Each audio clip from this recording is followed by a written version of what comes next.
નમસ્કાર. રાઉન્ડ ટેબલમાં હું વૈભવી આપ તમામનું સ્વાગત કરું છું. મારી સાથે મારા સહયોગી કશિશ પણ જોડાયેલા છે. રાઉન્ડ ટેબલમાં આજે એક એવા વ્યક્તિ આપણી સાથે જોડાયેલા છે કે જેમના માટે સમાજ સેવા એ એમણે પોતાનું જીવન માન્યું છે. એમાં સંઘર્ષ પણ આવતા ગયા, એમાં એ ધીરજ પણ શીખ્યા અને એ આપણા તમામ લોકો માટે પ્રેરણા પણ બનતા ગયા. એમણે એવા લોકો માટે કામ કર્યું કે કદાચ જેમના વિશે કોઈએ ક્યારેય નહીં વિચાર્યું હોય. એ વિચરતા સમુદાય વિશે એમણે ગંભીરતાપૂર્વક ગહન કર્યું અને એમણે એમના માટે કામ કરવાનું વિચાર્યું. અને એટલું જ નહીં, એમણે એમના માટે એક મંચ બનાવ્યો જે કદાચ ક્યારેય કોઈ વિચારી પણ ન શકે. આટલું ઉમદા કાર્ય તેમણે કર્યું અને છતાંય હજી એમની એ જ રાહ કે મારે હજુ પણ તેમના માટે કંઈક કરવું છે. રોજ દિવસની એમની શરૂઆત એ વિચારથી થાય કે હું આજે શું કરીશ, હું આજે એ લોકો માટે શું કરીશ, કઈ દિશા તરફ એમને વાળું. અને એટલા જ માટે એક ખૂબ સુંદર આશય સાથે એમણે વિચરતા સમુદાય માટે એક સંસ્થા પણ એમણે સ્થાપી.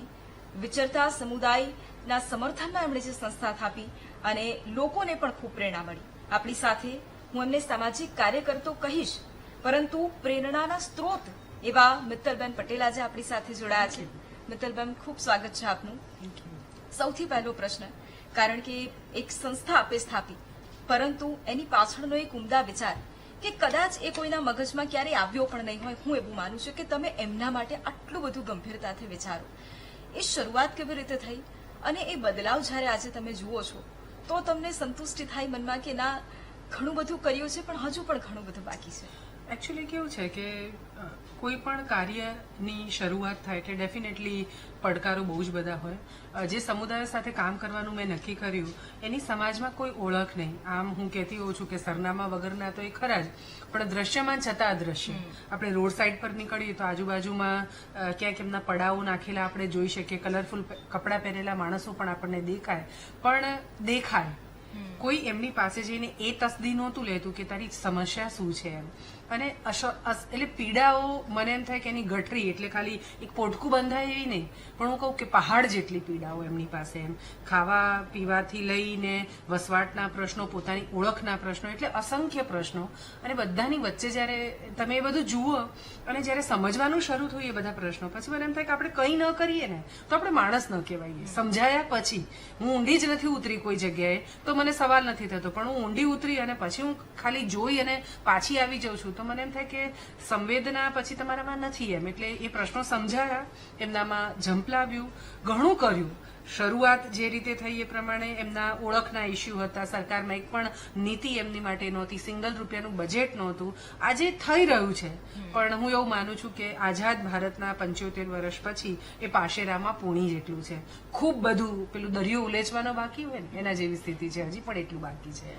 તો મિત્તલબેન, જે શરૂઆત તમે કીધી કે શરૂઆત થઈને બધું ધીરે ધીરે કામ થયું, પણ તમારું ધ્યાન, કારણ કે જે વિચરતી જાતિ માટે તમે કામ કરો છો એ સમુદાય તરફ, જેમ તમે કીધું કે લોકોને દેખાય પણ લોકોને વિચાર ના આવે કે આમના માટે કંઈ કરવું છે, તો તમે ક્યારે એ જોયું? તમને કેમ વિચાર આવ્યો કે ના, મારે આ કરવું છે, મારે મારું જીવન જ આને બનાવવું છે? એકચ્યુઅલી કેવું છે કે મારું ભણવાનું પત્યું 2005માં. હું અમદાવાદમાં તો યુપીએસસીની તૈયારી કરીને આઈએએસ બનવાના મકસદથી આવેલી અને એ વખતે એક ફેલોશિપ મને મળેલી. દક્ષિણ ગુજરાતમાં કામ કરતા શેરડી કામદારોની વચ્ચે જઈને મેં અભ્યાસ કરવાનું એમનું પસંદ કર્યું. આમ સામાન્ય રીતે એક ટ્રેન્ડ એવો હોય કે અભ્યાસ કરો એટલે લાઇબ્રેરી ફંફોસો, તમે લોકોના ઇન્ટરવ્યુ કરો, પણ મેં એમની વચ્ચે રહેવાનું સ્વીકાર્યું ને હું ગઈ.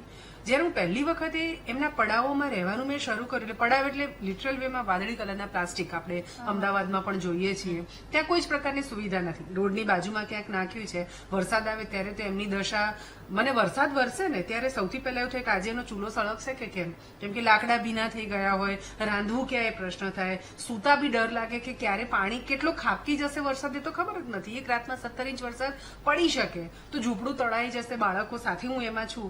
એટલે અસંખ્ય આ બધી ઇન્સિક્યોરિટી જે કહેવાય ને, કોઈ દિવસ આપણે જ્યાં રહીએ છીએ ત્યાં આપણે કોઈ દિવસ અનુભવી જ નથી.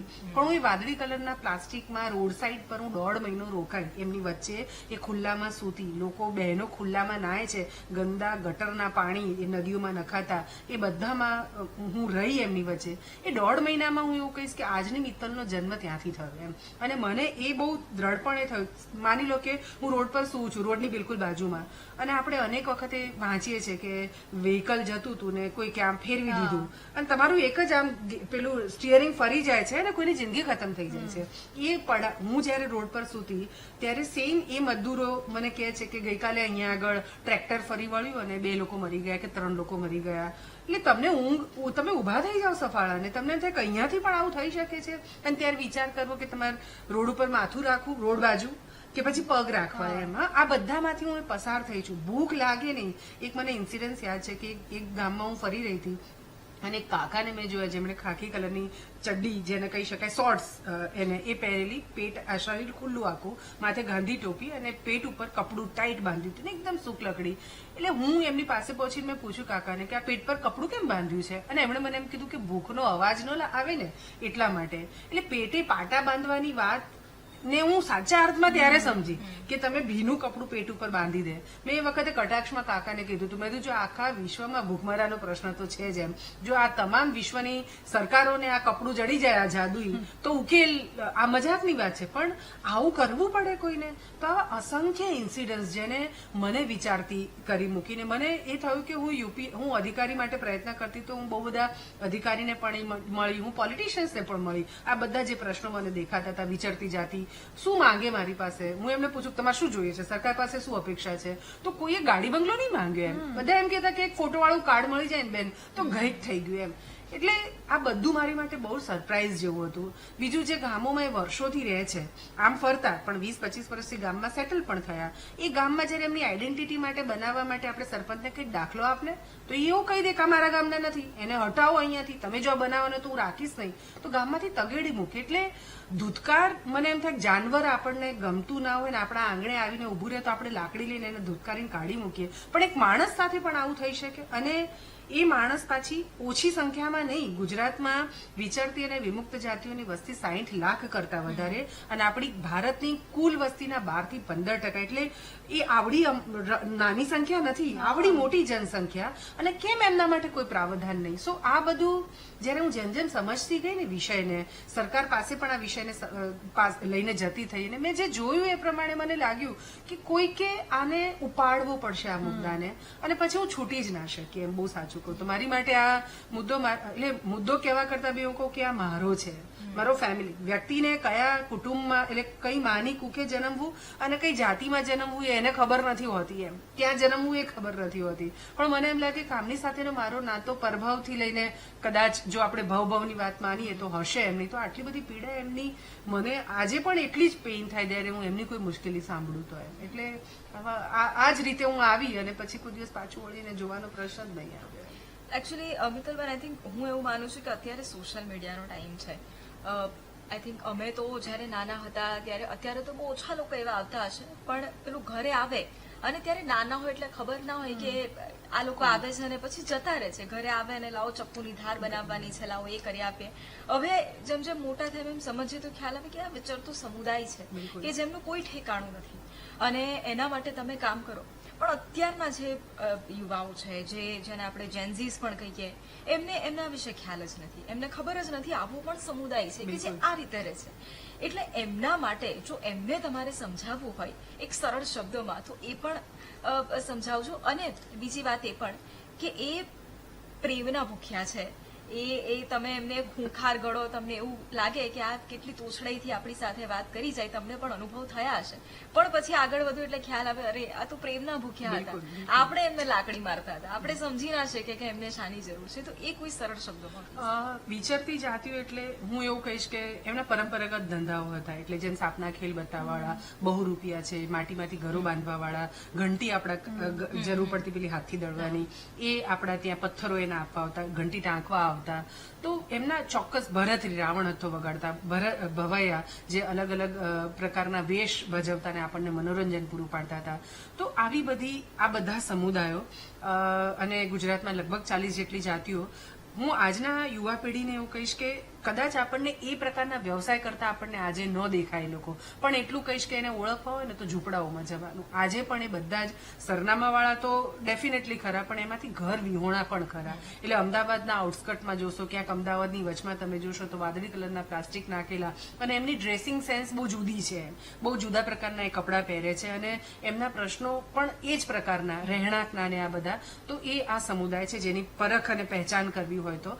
અને યુવાનોને હું એટલું ડેફિનેટલી કહીશ કે ભારત એ યુવાનોનો દેશ છે, એવું કે છે. આખા વિશ્વમાં સૌથી વધારે યુવાનોની સંખ્યા આપણા દેશમાં છે, ને યુવા ઈચ્છે તો બધું જ બદલી શકે એમ છે. મારા ખ્યાલથી આ સમુદાયો પાસે જવાની જરૂર યુવાનોને છે. હું એવું કહીશ કે વ્યક્તિગત રીતે હું કે મારી સંસ્થા સાથે સંકળાયેલા કાર્યકરો કોઈ એક વસાહત, દાખલા તરીકે અત્યારે મોરબીમાં રવાપર કરીને ગામ છે, ત્યાં 2022માં મુખ્યમંત્રીએ કેટલાક પરિવારોને 124 પરિવારોને સનદ આપી દીધી કે ભાઈ હવે તમને પ્લોટ આ ગામમાં આપી દીધા. ગામે એમનો વિરોધ કર્યો કે ભાઈ આ મારા ગામમાં ના નથી, હું અહીંયા નહીં આપું એમને, અથવા એમણે કીધું કે આ જમીન અમારી માલિકીની છે, અમે નહીં આપીએ. હવે એ ઝૂંપડાઓમાં રખડ્યા કરે છે એક ગામથી, એટલે એ કોઈ કે ખાલી કરાયું એટલે ત્યાંથી ક્યાંક બીજે ટોયલેટ જવાના પ્રશ્નો, પાણીના પ્રશ્નો, આપણે કલ્પના ના કરી શકીએ ને એવા પ્રશ્નોને સામનો કરે છે. યંગસ્ટર એઝ અ યુવા તરીકે જો મને મારા દેશ પર ગર્વ છે, અને દેશ એટલે શું, તો 15મી જાન્યુઆરી અને 26મી ઓગસ્ટ, પેલા 15 ઓગસ્ટ અને 26 જાન્યુઆરીએ દેશભાવના જાગે ને એ નહીં. આપણી આસપાસમાં આ બધાની પીડા જોઈ એમના વિશે ત્યાંનું સ્થાનિક યુવાધન ઈચ્છે અને સ્થાનિક સરકારને, મંત્રીઓને, કલેક્ટરને લખે કે ભાઈ મારા ગામમાં હું આ નહીં ચલાવું, મારા ગામમાં શું કામ પરિવારો છાપરામાં રહે, શું કામ એમની પાસે પાકું ઘર નથી. જો યુવાઓ આ ઉપાડીને મુદ્દાઓ, ફક્ત પ્રોબ્લેમ એ થઈ ગયો છે કે હું મારો સમાજ, એટલે હું જાતિમાં જન્મ્યો છું હું એના વધારે વિચારું. એક બૃહદ વસુદેવ કુટુંબકમની આપણે વાત કરીએ તો બૃહદ સમાજ તરીકે આપણે વિચારતા નથી. પણ આ રીતે આપણે વિચારીએ કે મારા ગામમાં રહેતા 25 પરિવારો પાસે કેમ પાકું ઘર નથી, અને એના માટે એવરી વીકમાં એક દિવસ તમે આપી અને જે તે તંત્ર છે એને પૂછવાનું તમે કરશો ને તો એમ ડર લાગશે કે અરે આ ગામના યુવાનો જાગી ગયા છે, નહીં કર્યું તો ઇલેક્શનમાં આવે તો પૂછો કે ભાઈ મારા ગામના પ્રશ્નોનો ઉકેલ ન થાવ તો ખાલી મારે રોડ નથી જોઈતા,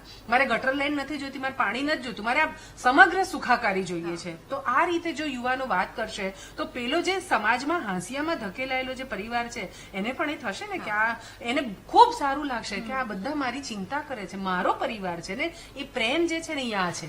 આજે એને કોઈ પણ, ધારો કે બનાસકાંઠામાં અત્યારે પૂર આવ્યું તો હું હમણાં પૂર્વના વિસ્તારોમાં ખાસા બધા દિવસો સુધી હું રહીને આવી ત્યાં આગળ. હું જયારે ગામોમાં પહોંચતી હતી ને ત્યારે એક ગામ મને આ છે ભાખરી કરીને, તળાવ ગામમાં હું પહોંચી તો એક ગામનો યુવાન એ જ વસાહતનો, બજાણિયા કમ્યુનિટીનો આવ્યો. મને જોઈને એને એમ કીધું કે અરે બેન તમે આવી ગયા, હું તો તમારી વાટ જોતો, તમે બધાને ગામમાં કીધું હતું બીજું કોઈ આવશે કે નહીં, અમારી બેન આવશે એવું કરીને. અહીં મારી મહત્તા નથી, પણ એને જે ભરોસો મિત્તલ માટે છે કે એ આવશે, તો એવું ગામના બીજા માટે કેમ નથી આવતું? એ બીજા મંત્રી હોય કે સરકાર એના માટે એ કેમ એની કાગડોળે વાટ નથી જોતો?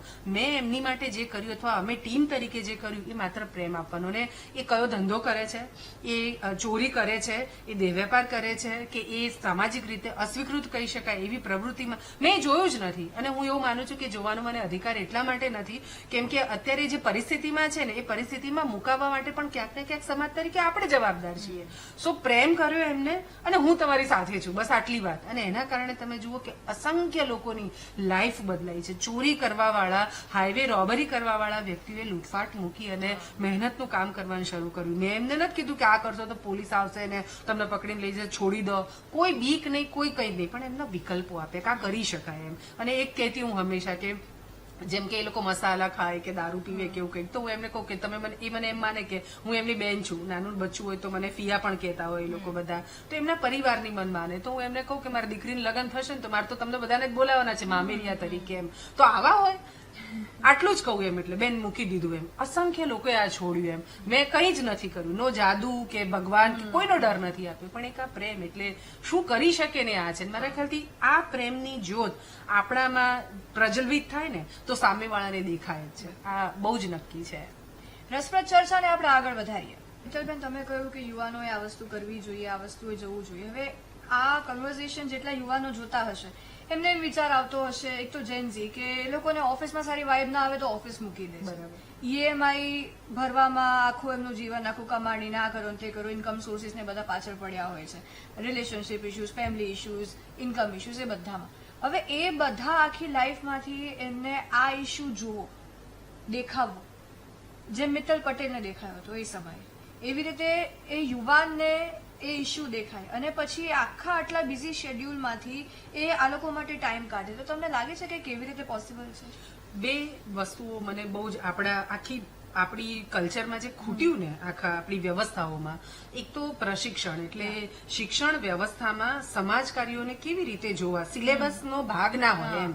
એટલે આપણા ત્યાં એ કરિક્યુલમ પેરેન્ટ્સે શીખવાડ્યું. સૌથી પહેલું બચ્ચું મા બાપને જુએ છે અને એમની પાસેથી શીખે છે, અને સેકન્ડ સ્ટેપ એની માટે સ્કૂલ છે એમ. આ બે જગ્યાઓ ઉપર આપણે યોગ્ય રીતે ઘડતર આપણા બાળકોનું કરીએ ને, તો મારા ખ્યાલથી હું કરું છું ને, તો આજે મારી દીકરી એની એક્ઝામ હતી અને તાવ હતો 102 અને બનાસકાંઠામાં ફ્લડની એને ખબર પડી, એટલે મને અંદરથી એઝ અ મા તરીકે દુવિધા થતી હતી કે હું જઉં કે શું કરું. અને મારી દીકરીએ કીધું કે ના મમ્મા તમે જાઓ, ત્યાં આગળ ડેડી છે, મને સાચવી લેશે. કેમ કે મારી દીકરીને એ સંસ્કાર મેં આપ્યા છે કે તારી ફરજ કે મારી ફરજ એ છે કે સમાજમાં જ્યાં સુધી અસમાનતા છે આપણે પોતે એના માટે મહેનત કરવી પડશે, કોઈ નહીં કરવા માટે આવે.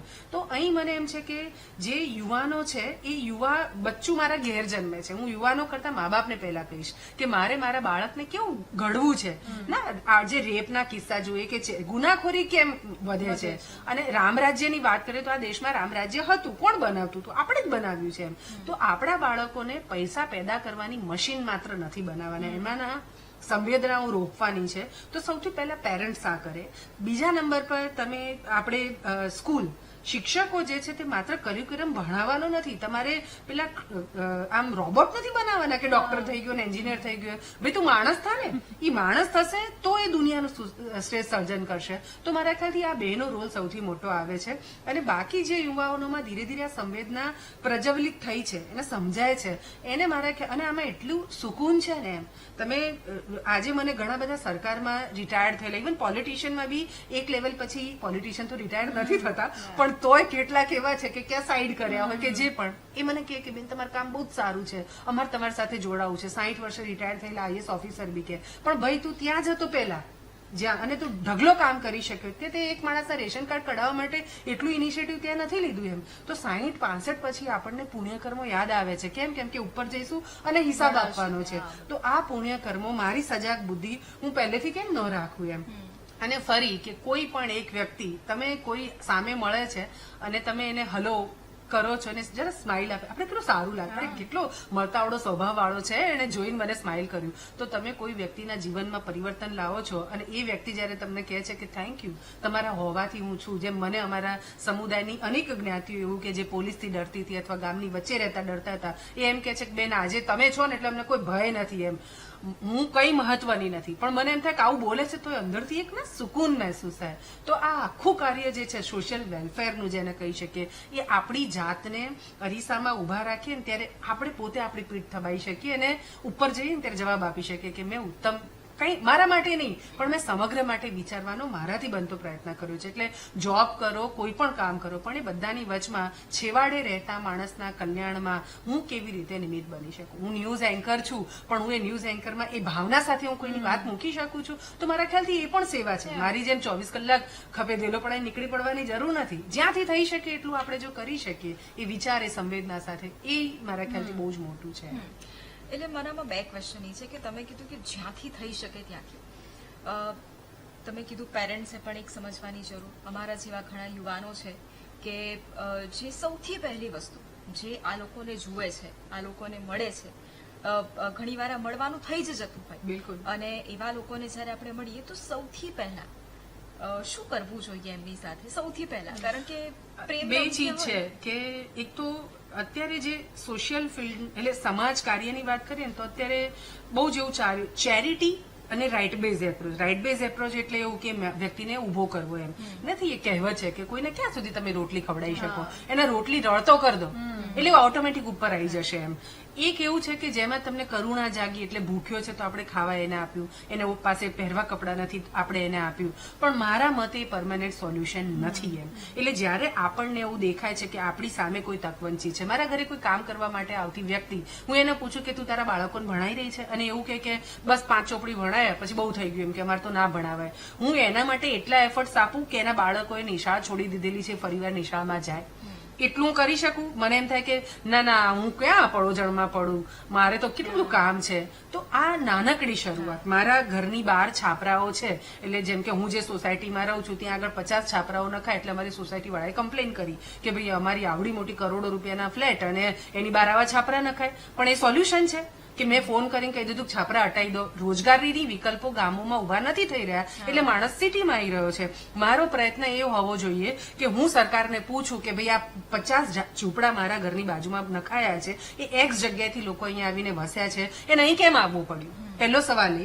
બીજો કે અહીં આવ્યા છે તો હું સરકારને, કોર્પોરેશનને પૂછું કે આમના માટે પરમનન્ટ શેલ્ટર, જે રોજગારીની શોધમાં અહીંયા આવે છે અને ભાડે મકાન નથી લઈ શકતા, તો શું એવી વ્યવસ્થાઓ દરેક વિસ્તારમાં ન થાય કે આવે ત્યાં સુધી 4 મહિના કોઈક એવા ફ્લેટમાં રહી શકે ને ત્યાંથી પછી પોતાને ગમતો રોજગાર મેળવીને પછી ભાડાના મકાનમાં જાય? અને વિસ્તારવાર એવી નાની નાની કમિટીઓ બનાવી કે ત્યાંના યુવાનો અને અનેક લોકો છે જેના મનમાં કરવાની ભાવના છે, એવી કમિટીઓ બનાવીને જે એના વિસ્તારનું આવું સતત સર્ચિંગ કરતા રહે, એમની પાસે જઈને એમના પ્રોબ્લેમના સમાધાન માટે પ્રયત્નો કરે. કન્સ્ટ્રક્શન લેબર પર, કે અહીંયા હું અમદાવાદમાં રહું છું, હું જોઉં છું કે પેલા દોર ઉપર નટની દીકરીઓ વાંસમાં પેલું લઈને, તો આપણે જઈને એને 5000 રૂપિયા કેટલા કહેવાય છે, 5000 આપ્યા, મને ફોન બી કરે બેન 5000 આપ્યા, પણ એ સોલ્યુશન નથી. એને 5000 આપવાની જગ્યાએ હું તો કહીશ કે એની પર પ્રતિબંધ કેમ આવે, એ કરવાની જરૂર છે. 4 રસ્તા ઉપર સિગ્નલ પર બચ્ચું ભીખ માંગે છે, તો આપણે મુખ્યમંત્રીને પૂછવું જોઈએ, પ્રધાનમંત્રીને પૂછવું જોઈએ કે શું કામ અહીંયા ભીખ માંગી રહ્યો છે. આપણો એ રિસ્પોન્સિબિલિટી છે. અને હું કેટલાક મને આમ સંવેદનહીન પણ કે આ બાબતને લઈને, પણ હું કહું છું કે બચ્ચું ભીખ એટલા માંગી રહ્યું છે કે આપણે બધાને આઈસ્ક્રીમ આપીએ છીએ અને બિસ્કીટનું પેકેટ આપીએ છીએ. જો એ બંધ કરશું ને તો એ બાળક સ્કૂલમાં જશે કોઈ પણ રીતે.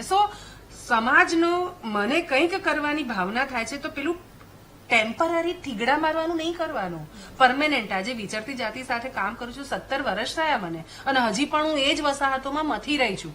અને જ્યાં સુધી મને સેટિસ્ફેક્શન નહીં થાય કે આ આખું એમ્પાવર્ડ થઈ ગયું, ત્યારે જ અમે એક્ઝિટ કર્યું. ઘણી બધી વસાહતોમાંથી અમે નીકળ્યા બહાર કે હવે એ લોકો પોતાનું કરી લે એમ છે, પણ ત્યાં સુધી તમારે મથવું પડે.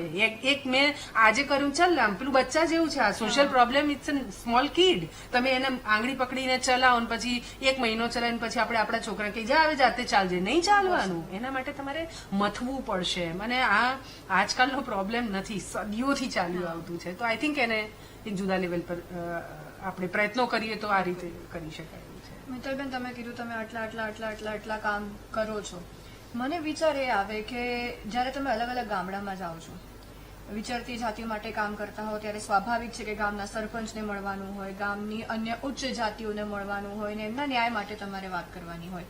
તમે એક સ્ત્રી છો.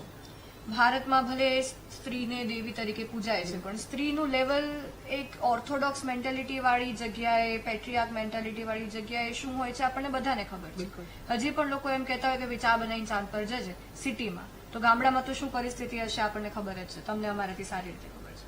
તો જ્યારે તમે વિચરતી સમુદાયના પ્રશ્નો લઈને લોકો સામે જાઓ, તમારી સામે 100-200 પુરુષો ઉભા હોય અને તમારે તમારી વાત એમની સામે મૂકવાની હોય, કન્વિન્સ કરવાના હોય, એમને મનાવવાના હોય, એ આખો એ સ્ટ્રગલ, એ સંઘર્ષ કેવો રહે છે?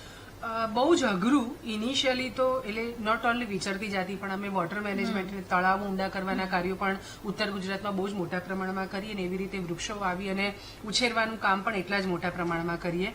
ગામડાઓમાં જે સમુદાય સાથે હું કામ કરું છું ને, ત્યાં મને સ્ત્રી પુરુષનો બહુ ભેદ નથી. ત્યાં બધા જ ઇક્વલ છે. મને મારા ખ્યાલથી એમની પાસેથી સચ આ ચીજો આપણે શીખવાની જરૂર છે. પણ અન્ય સમાજ, એના સિવાયનો જે કહેવાતો ઉજળિયાત જેને કહી શકાય, તેમાં ડેફિનેટલી આ વસ્તુ આપણને દેખાય. અને બીંગ અ લેડી આ સ્વીકાર કરવો. ધારો કે હું કહું કે આપણા ગામમાં તળાવ કરવું છે અથવા ટ્રી પ્લાન્ટેશન કરવું છે, તો શરૂઆતમાં તમે ભલે એ ગમે એટલું કે, પણ આપણે ચેર ઉપર બેઠા હોય સામે આપણે ઘણી વખત હિન્દી ફિલ્મોમાં જોઈએ છે કે લેડી બોસ બની જાય તો એને સાહેબ કેવું છે એ કોઈને ગમતું નથી. ક્યાંક એવું આપણને દેખાય. પણ એમાં હું એટલું કહીશ કે કોઈ સ્ત્રી જે કરી શકે ને, એને એમનેમ દુર્ગા નથી કહેવામાં આવી. એ અને બીજું એવું છે કે વિષય પસંદ કર્યા પછી એને પકડીને છેક સુધી લઈ જવાની જે તાકાત છે ને, એ પણ એનામાં છે. છે. એ કોશિશ કરશે તો થાય છે, અને મેં એ પ્રયત્નો કર્યા અને સતત મેં એમને કીધું કે મારે કશું મેળવવું નથી તમારી પાસેથી, તમારા જ ભલા માટેની વાત છે. લીડ કોણ કરી રહ્યું છે જવા દો ને, આપણે જગદંબા જ્યાં છે એ દેશમાં આપણે છીએ, અને આઈ થિંક ધીરે ધીરે આવતું ગયું. પણ હા, તમે શરૂઆતમાં તમને ચોક્કસથી થકવાડ દે તો એટલું જ સાચું છે. બિલકુલ. મિત્તલબેન, સમયનો અભાવ છે, તમે લોકોને શું એક સંદેશ આપવા માંગશો? હું એટલું કહીશ કે આપણી આસપાસમાં અનેક લોકો છે તકવંચિતો, અને તકવંચિતમાં માત્ર માણસો નહીં પણ પશુ પક્ષી અને નાના નાના જીવો પણ છે. એટલે એ બધાના વસવાટ, પરમનન્ટ શેલ્ટર માટે વૃક્ષો વાવી ઉછેરવાથી લઈ અને આપણું ઉત્તરદાયિત્વ, સામાજિક ઉત્તરદાયિત્વ આપણે પ્રોપર વેમાં નિભાવીએ એ મારા ખ્યાલથી સૌથી વધારે જરૂર છે. અને પેલું હું કહેતી હોઉં છું કે ઉપર જઈએ ત્યારે સામાજિક ઉત્તરદાયિત્વ આપણે કેટલું નિભાવ્યું એનો જ જવાબ આપણે આપવાનો છે. ખૂબ ખૂબ આભાર આપ અમારી સાથે જોડાયા, અને આઈ એમ શ્યોર કે આજે તમે લાખો લોકોને પ્રેરણા આપી હશે. Thank you. Thank you so much. દર્શક મિત્રો, આ હતા મિત્તલબેન પટેલ. કહેવાય છે કે જ્યારે મુશ્કેલીઓ ખૂબ આવે, એક મનુષ્યનો આખું સમુદાય જ્યારે હેરાન થાય, ત્યારે શક્તિ ધરતી પર આવે અને એની એ સમસ્યાનું સમાધાન કરે. એ દુર્ગાનું સ્વરૂપ આજે ધરતી પર જો હોય તો મિત્તલબેન આપણે કહી શકીએ કે નવાઈ નથી. એમનામાં એ શક્તિ છે, ઉર્જા છે કે જે આજે લાખો લોકો માટે તેઓ સતત મથી રહ્યા છે. એમને સારું જીવન મળી શકે, એમનું જીવન એટલું સુધરી શકે કે એ આપણી વચ્ચે ઉભા રહીને આપણી જેમ કામ કરી શકે, અને લોકો પણ એમને સમજી શકે એના માટે કામ કરે છે. અને આઈ એમ શ્યોર કે આ જોઈને બધાને પ્રેરણા મળી છે અને સૌ કોઈએ કરવું જ જોઈએ. ફરી એકવાર વ્યક્તિ વિશેષ સાથે આપણે મળીશું રાઉન્ડ ધ ટેબલમાં. રજા આપશો. નમસ્કાર.